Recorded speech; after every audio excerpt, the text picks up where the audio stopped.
you ever feel like you're drowning in a sea of yeses? Like you're bending over backward, saying yes to everyone and everything, just to keep the peace? Your boss wants you to stay late again. Your friend needs a favor right now. Your family expects you to show up to every single event, no questions asked. And somewhere in all that, you're losing yourself. You're tired, stretched thin, and wondering when you get to live life on your terms. If that hits home, stick with me. This video is about the power of saying no, how it's not just a word, but a shield, a boundary, and a way to take back your life. By the end of this, you'll know why saying no isn't selfish. It's survival, and trust me, it's going to change how you move through the world. Let's start with something real. We're taught from a young age to be agreeable, say yes, be nice, don't rock the boat. But nobody tells you what happens when you keep saying yes to everyone else and no to yourself. You end up like a phone with 1% battery, barely functioning, stressed, and one notification away from shutting down. I used to be that person. I'd say yes to every work project, every social invite, every family obligation. Even when my gut screamed, "You don't have time for this," I thought saying no made me rude or weak. But here's the truth. Every time you say yes to something that doesn't serve you, you're saying no to something that does. Your dreams, your peace, your energy. That's the real cost. Now I know what you're thinking. Okay, saying no sounds great, but how do I actually do it without feeling like a jerk? We're going to get there. But first, let's talk about why saying no is so dang powerful. When you say no, you're drawing a line in the sand. You're telling the world, my time matters, my energy matters, I matter. And that's not just empowering. It's magnetic. People respect you more when you respect yourself. Think about it. The people you admire, the ones who seem to have it all together, they're not running around saying yes to every little thing. They're selective. They know their worth. And you can too. Here's a phrase that stuck with me. A closed door keeps the wrong things out and the right things safe. Saying no is like shutting that door. It's not about being mean. It's about protecting what's yours. Your time, your mental health, your goals. When you say no to a late night work email, you're saying yes to a good night's sleep. When you say no to a toxic friend's drama, you're saying yes to peace of mind. Every no is a yes to something better. And that shift in perspective, it's a game changer. But let's be real. Saying no isn't always easy. It can feel like you're letting people down. You might worry about burning bridges or looking like you don't care. I get it. I've been there. Heart racing, palms sweaty, trying to find the words to turn someone down without hurting their feelings. So let's break it down with 3 practical ways to say no that feel authentic and keep your relationships intact. First, keep it simple and firm. You don't owe anyone a long explanation. If your coworker asks you to take on extra work, try this. I appreciate you thinking of me, but I can't take that on right now. Done. No fluff, no guilt. You're clear, you're polite, and you're out. Practice it. Say it in the mirror if you have to. The more you do it, the easier it gets. Second, offer an alternative when it feels right.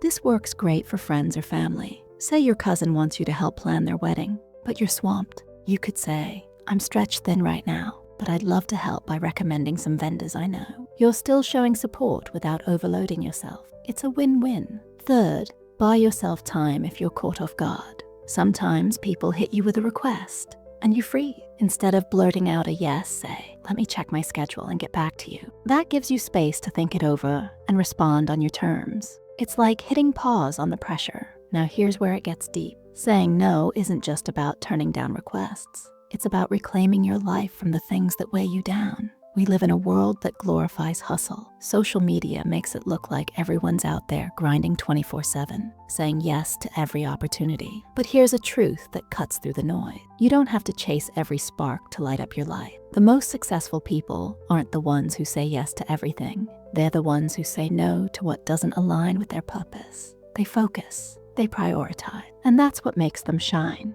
Let me tell you a story. A friend of mine, Peter, used to be the king of yes. He'd volunteer for every committee, attend every party, and take on every side hustle. He was exhausted, burned out, and honestly, kind of resentful. One day, he hit a breaking point. His boss asked him to lead a huge project on top of his already packed schedule. He wanted to say yes to prove himself, but something in him snapped. He said, "I'm honored, but I can't commit to this right now." And you know what happened?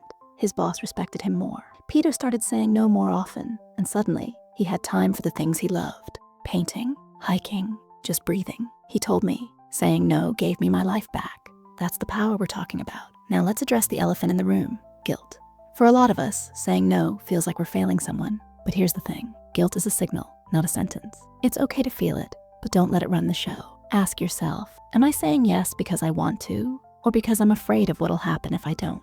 If it's fear, that's your cue to say no. You're not responsible for everyone else's happiness. You're responsible for yours. And the people who truly care about you, they'll get it. They'll respect your boundaries. The ones who don't, well, maybe they're not your people. Here's another angle. Saying no can actually make you better at what you do. When you stop spreading yourself thin, you can pour your energy into the things that matter most. Imagine you're an artist. If you're saying yes to every little distraction, your masterpiece is going to take forever. But if you say no to the noise, you can focus on creating something incredible. That's true for your career, your relationships, your hobbies, everything. The sharpest blade cuts only what it chooses. Be that blade. Be deliberate. Be focused. Let's talk about the ripple effect. When you start saying no, you inspire others to do the same. You become a walking permission slip for the people around you to value their time too. I've seen it happen. Once I started setting boundaries, my friends noticed. One of them even told me, watching you say no made me realize I don't have to say yes to everything either. That's the kind of impact you can have. You're not just changing your life, you're changing the vibe for everyone around you. Now I want to leave you with a challenge. This week, say no to one thing that doesn't feel right for you. It could be small, like skipping a meeting you don't need to be in, or big, like turning down a commitment that's been draining you. Whatever it is, do it with confidence. Feel the weight lift. Notice how it feels to choose yourself. And if you're sitting there thinking, I don't even know where to start, that's okay. Start small. Every no is a step toward a life that's yours. Before we wrap up, let's talk about something else. If you've been here before, you might have caught my last video, 9 things to do when someone gaslights you. It's all about spotting those manipulative tactics and standing your ground. Saying no is a huge part of that. If you haven't seen it yet, go check it out after this. It's packed with tips to protect your peace. And if you're loving this content, do me a solid.